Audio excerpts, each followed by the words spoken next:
दश गात्र विधान। गरुड़ जी बोले, हे केशव, आप दश गात्र की विधि के संबंध में बताइए। इसके करने से कौन सा पुण्य प्राप्त होता है और पुत्र के अभाव में इसको किसे करना चाहिए।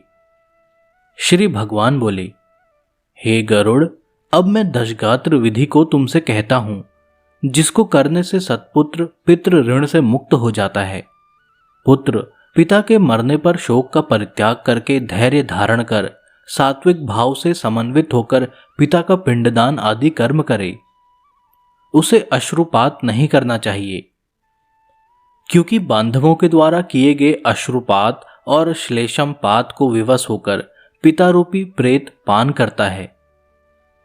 इसलिए इस समय निरर्थक शोक करके रोना नहीं चाहिए। यदि मनुष्य हजारों वर्ष रात दिन शोक करता रहे तो भी मृत प्राणी कहीं भी दिखाई नहीं पड़ सकता। जिसकी उत्पत्ति हुई है उसकी मृत्यु सुनिश्चित है, और जिसकी मृत्यु हुई है उसका जन्म भी निश्चित है। इसलिए बुद्धिमान को इस अवश्यम भावी जन्म मृत्यु के विषय में शोक नहीं करना चाहिए। ऐसा कोई दैवी अथवा मानवीय उपाय नहीं है जिसके द्वारा मृत्यु को प्राप्त हुआ व्यक्ति पुनः यहां वापस आ सके। अवश्यम भावी भावों का प्रतिकार यदि संभव होता तो नल, राम और युधिष्ठिर महाराज आदि दुख न प्राप्त करते। इस जगत में सदा के लिए किसी का किसी भी व्यक्ति के साथ रहना संभव नहीं है। जब अपने शरीर के साथ भी जीवात्मा का सार्वकालिक संबंध संभव नहीं है तो फिर अन्य जनों के आत्यांतिक सहवास की तो बात ही क्या। जिस प्रकार कोई पथिक छाया का आश्रय लेकर विश्राम करता है और विश्राम करके पुनः चला जाता है, उसी प्रकार प्राणी का संसार में परस्पर मिलन होता है। पुनः प्रारब्ध कर्मों को भोगकर वह अपने गंतव्य को चला जाता है। प्रातः काल जो भोज्य पदार्थ बनाया जाता है वह सायंकाल नष्ट हो जाता है।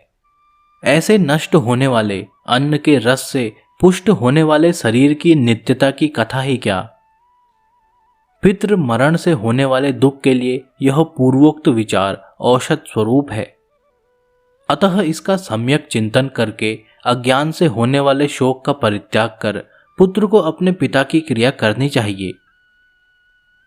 पुत्र के अभाव में पत्नी को, पत्नी के अभाव में सहोदर भाई को तथा सहोदर भाई के अभाव में ब्राह्मण की क्रिया उसके शिष्य को अथवा किसी सपिंडी व्यक्ति को करनी चाहिए।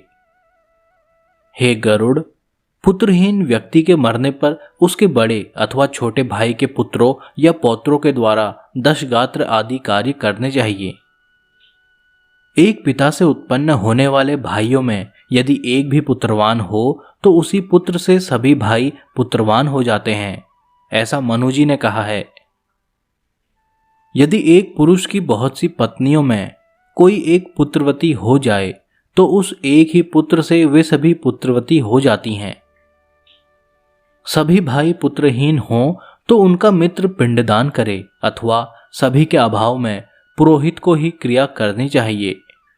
क्रिया का लोप नहीं करना चाहिए। यदि कोई स्त्री अथवा पुरुष अपने इष्ट मित्र की और्ध्वदेही क्रिया करता है तो अनाथ प्रेत का संस्कार करने से उसे कोटि यज्ञ का फल प्राप्त होता है। हे खग, पिता का दशगात्र आदि कर्म पुत्र को करना चाहिए, किंतु यदि ज्येष्ठ पुत्र की मृत्यु हो जाए तो अति स्नेह होने पर भी पिता उसकी दशगात्र क्रिया न करे। बहुत से पुत्रों के रहने पर भी दशगात्र, सपिंडन तथा अन्य षोडश श्राद्ध एक ही पुत्र को करना चाहिए। पैतृक संपत्ति का बंटवारा हो जाने पर भी दशगात्र, सपिंडन और षोडश श्राद्ध एक को ही करना चाहिए, किंतु सांवत्सरिक आदि श्राद्धों को विभक्त पुत्र पृथक पृथक करें।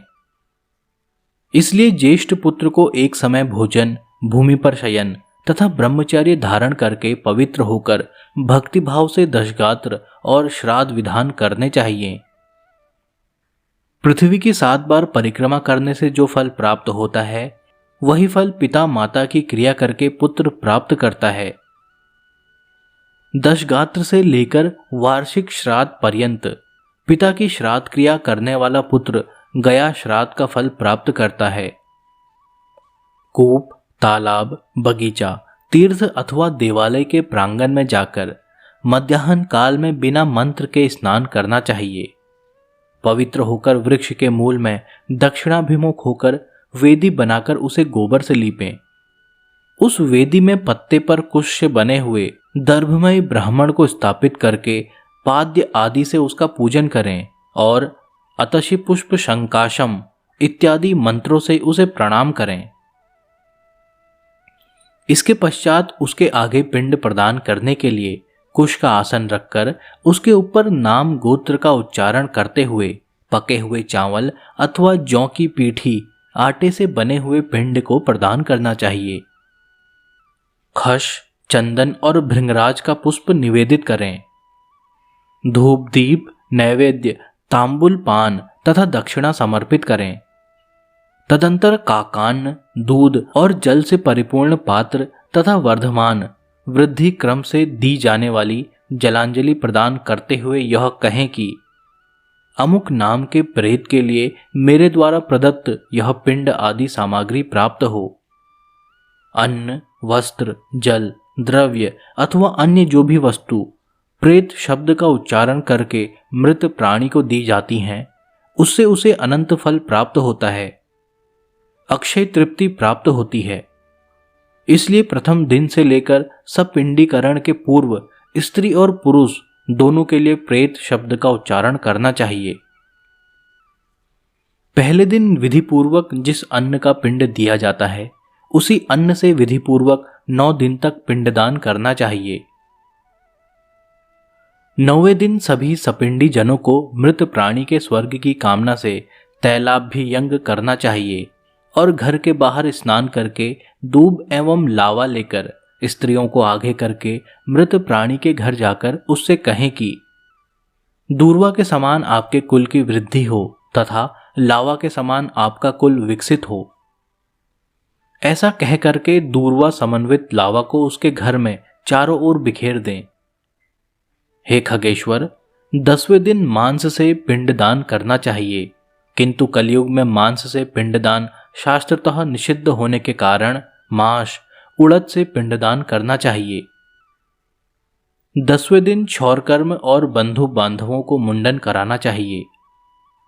क्रिया करने वाले पुत्र को भी पुनः मुंडन कराना चाहिए। 10 दिन तक एक ब्राह्मण को प्रतिदिन मिष्टान भोजन कराना चाहिए और हाथ जोड़कर भगवान विष्णु का ध्यान करके प्रेत की मुक्ति के लिए इस प्रकार प्रार्थना करनी चाहिए। अतसी के फूल के समान कांति वाले पीत वस्त्र धारण करने वाले अच्युत भगवान गोविंद को जो प्रणाम करते हैं उन्हें कोई भय नहीं होता। हे आदि अंत से रहित शंख चक्र और गदा धारण करने वाले अविनाशी तथा कमल के समान नेत्र वाले देव विष्णु, आप प्रेत को मोक्ष प्रदान करने वाले हों। इस प्रकार प्रतिदिन श्राद्ध के अंत में यह प्रार्थना मंत्र पढ़ना चाहिए। तदंतर स्नान करके घर जाकर गौग्रास देने के उपरांत भोजन करना चाहिए।